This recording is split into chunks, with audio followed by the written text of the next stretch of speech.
పెసరట్టు చేసుకోవాలంటే కొలతలతో సహా మీకు చూపిస్తున్నాను, చూడండి వీడియోలో. ముందుగా ఒక గ్లాసు పెట్టి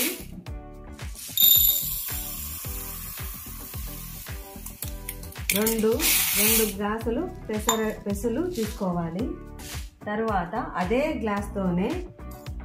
సేమ్ గ్లాస్తోనే రేషన్ బియ్యము ఒకటి తీసుకోవాలి. ఇది దీంట్లో అర్ధ గ్లాసు ఉద్దిపప్పు మినుములు ఇందులో వేసుకోవాలి. తర్వాత అటుకులు ఒక అర్ధ గ్లాసు వేసుకోవాలి. ఇప్పుడు మళ్ళా చెప్తున్నాను చూడండి. 2 గ్లాసులు పెసలు తీసుకోవాలి. రేషన్ బియ్యము ఒక గ్లాస్ తీసుకోవాలి. ఉద్దిపప్పు అర్ధ గ్లాస్ తీసుకోవాలి. అటుకులు అర్ధ గ్లాస్ తీసుకొని వేసుకోవాలి. తర్వాత నీళ్లు పోసి ఒక 4 గంటల సేపు నానబెట్టుకోవాలి. వీటినన్నింటినీ కలిపి 4 గంటలు నానబెట్టుకోవాలి.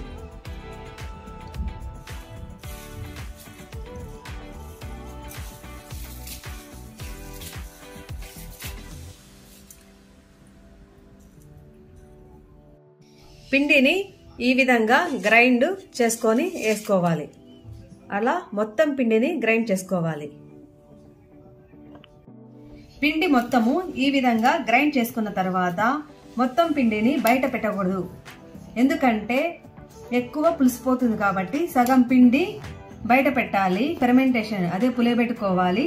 సగం పిండి వేరే గిన్నెలోకి తీసుకొని దాన్ని ఫ్రిడ్జ్ లో పెట్టుకోవాలి.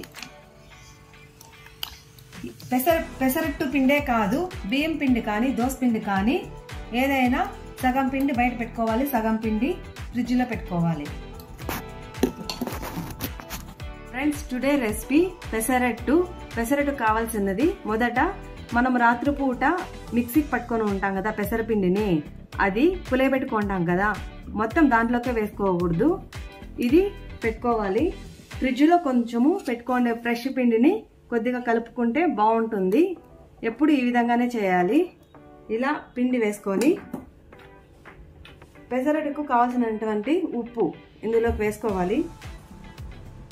దోసల సోడా కొద్దిగానే వేసుకోవాలి. ఇది మొత్తం వేసుకొని ఇలా పిండి మొత్తము కలుపుకోవాలి. ఇలా కలుపుకున్న తర్వాత దీన్ని కొద్దిసేపు పక్కన పెట్టుకోవాలి. తర్వాత మనం ఈరోజు పెసరట్టులోకి పల్లీ చట్నీ కాంబినేషన్ చాలా బాగుంటుంది. పల్లీ చట్నీకి కావలసిన పదార్థాలు: మొదట శనగ్గింజలు అదే పల్లీలు వచ్చి 100 గ్రాములు తీసుకోవాలి.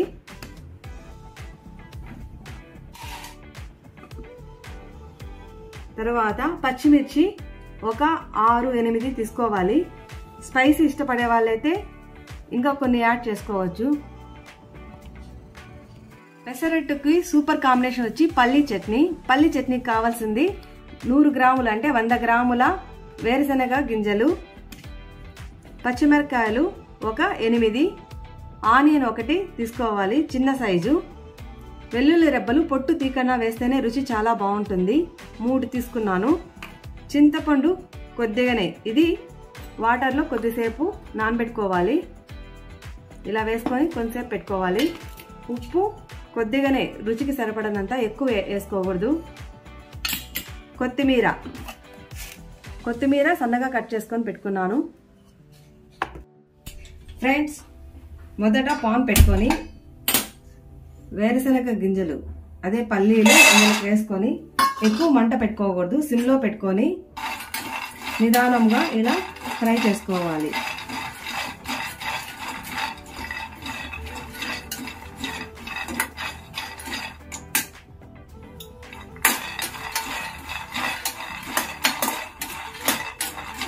హై ఫ్లేమ్లో పెట్టుకుంటే వేరుశనగ గింజలు మాడిపోతాయి కాబట్టి సిమ్లో పెట్టుకొని స్లోగా ఇలా వేయించుకోవాలి. పల్లీలు ఈ కలర్ వస్తే చాలు, అప్పుడు ఆఫ్ చేసుకోవచ్చు. ఎక్కువ ఫ్లేమ్ పెట్టుకున్నాం అనుకోండి, పైన బాగా కలర్ వచ్చింటుంది కానీ లోపల పచ్చిగానే ఉంటుంది. అందుకని సిమ్లో పెట్టుకొని ఈ విధంగా వేయించుకోవాలి. తర్వాత స్టవ్ ఆఫ్ చేసుకోవాలి. ఇలా ఉంటే చాలు. పల్లీలను ఈ విధంగా వేయించిన తర్వాత ఒక ప్లేట్లోకి తీసుకొని ఒక 5 నిమిషాలు చల్లార్చుకోవాలి. తర్వాత మిక్సీకి పట్టుకోవాలి. పల్లీ చట్నీకి ముందుగా వేయించుకున్నటువంటి పల్లీలను 100 గ్రాముల పల్లీలను మిక్సీ జార్లోకి వేసుకోవాలి. తరువాత 7 పచ్చిమిరపకాయలు, 7 ఒక 8 పచ్చిమిరపకాయలు, పొట్టు తీకన ఉన్నటువంటి వెల్లుల్లి రెబ్బలు అందులోకే వేసుకోవాలి. ఆనియన్ కట్ చేసుకున్న ముక్కలు అందులోకే వేసుకోవాలి. కట్ చేసిన కొత్తిమీర వేసుకోవాలి. తరువాత రుచికి సరిపడా ఉప్పు, కొద్దిగానే ఎక్కువ వేసుకోకూడదు, మళ్ళా కావాలంటే మనము అదే సాల్ట్ వేసుకోవచ్చు. ఉప్పు కొద్దిగా వేసుకోవాలి. నానబెట్టినటువంటి చింతపండు నీళ్లు వేసుకోవాలి.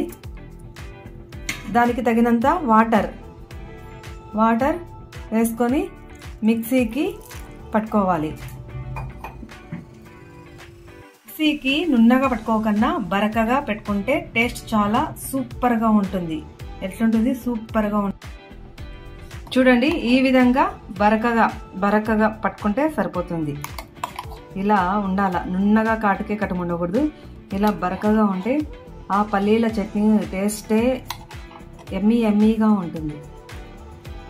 పెట్టుకొని 2 టేబుల్స్ ఆయిల్ వేసుకొని ఆవాలు, ఉద్దిపప్పు, శనగబేడలు వేసుకొని కొద్దిగా చిటపటలాడే వరకు ఫ్రై చేసుకోవాలి. ఈ పల్లీ చట్నీని పెసరట్టులోకే కాదు, దోశలోకి కానీ, ఇడ్లీకి కానీ, రాగి సంగట్లోకి కానీ చాలా టేస్టీగా ఎమ్మీగా ఉంటుంది. మీరు ట్రై చేయండి ఫ్రెండ్స్. ఈ పల్లీ చట్నీ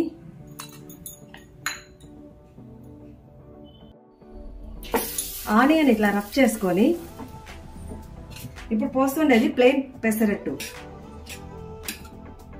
ఇలా వేసి ఇలా అంతా స్ప్రెడ్ చేసుకోవాలి. తర్వాత చుట్టుపక్కలంతా ఇలా ఆయిల్ వేసుకోవాలి.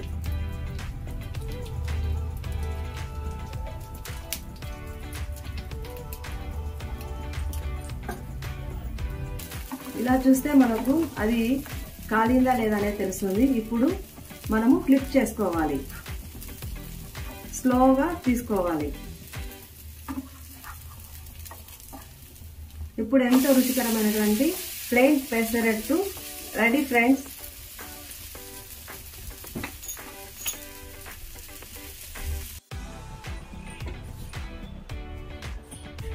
పాన్ పెట్టుకొని కొద్దిగా హీట్ అయిన తర్వాత ఆనియన్ని ఇలా రఫ్ చేసుకోవాలి. ఇలా చేసుకోవడం వల్ల దోశ క్రంచీగా ఎరుపు రంగులో వస్తుంది. తర్వాత అప్పుడే ప్లెయిన్ పెసరట్ వేసాను కదా, దీంట్లోకి ఆనియన్స్ వేసాను. చూడండి ఫ్రెండ్స్, ఇది ఇలా పాన్ అంతా స్ప్రెడ్ చేసుకోవాలి. తర్వాత ఆయిల్ కొద్దిగా చుట్టుపక్కలంతా వేసుకోవాలి. తరువాత కట్ చేసుకున్నటువంటి ఆనియన్స్ ను ఇందులోకి పెసరట్టులోకి వేసుకోవాలి.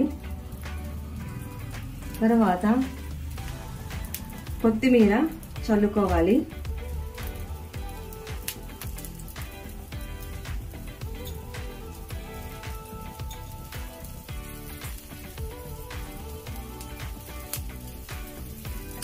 కొద్దిసేపు ఇలానే ఉంచాలి.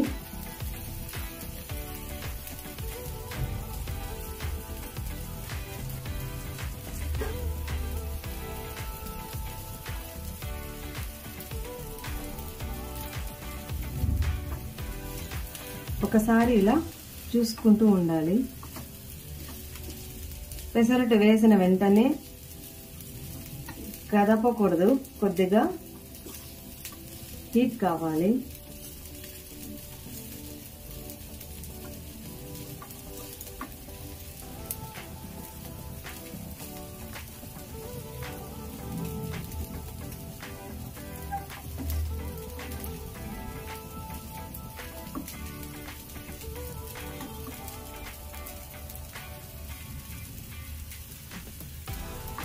ఇప్పుడు చూడండి కలర్ ఈ విధంగా వచ్చినప్పుడు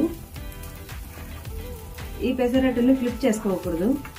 ఇప్పుడు పెసరట్టు కాలింది కాబట్టి ఇలా ఫ్లిప్ చేసుకోకన్నా మడత పెట్టుకోవాలి. చూడండి ఫ్రెండ్స్, కలర్ ఏముందో. ఈ పెసరట్టు టేస్టీగా వచ్చింది, సూపర్గా వచ్చింది. మీరు కూడా ట్రై చేయండి ఫ్రెండ్స్. పెసరట్టు రెడీ అయింది ఫ్రెండ్స్. ఈ పెసరట్టులోకి నేను చేసినటువంటి పల్లి చట్నీ పెట్టుకొని తింటుంటే చాలా ఎమ్మీగా సూపర్ టేస్టీగా ఉంటుంది.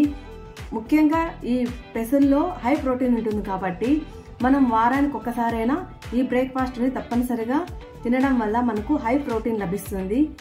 ఈ వీడియో మీకు నచ్చినట్లయితే లైక్ చేయండి, షేర్ చేయండి, ఫ్రెండ్స్ అండ్ రిలేటివ్స్కి షేర్ చేయండి, సబ్స్క్రైబ్ చేయండి. మరెన్నో కొత్త వంటకాల కోసము మన టేస్టీ ఫుడ్ రెసిపీస్ యూట్యూబ్ ఛానల్ని సబ్స్క్రైబ్ చేయండి. పక్కనే ఉన్న బెల్ ఐకాన్ని క్లిక్ చేయండి. Thank you for watching my videos.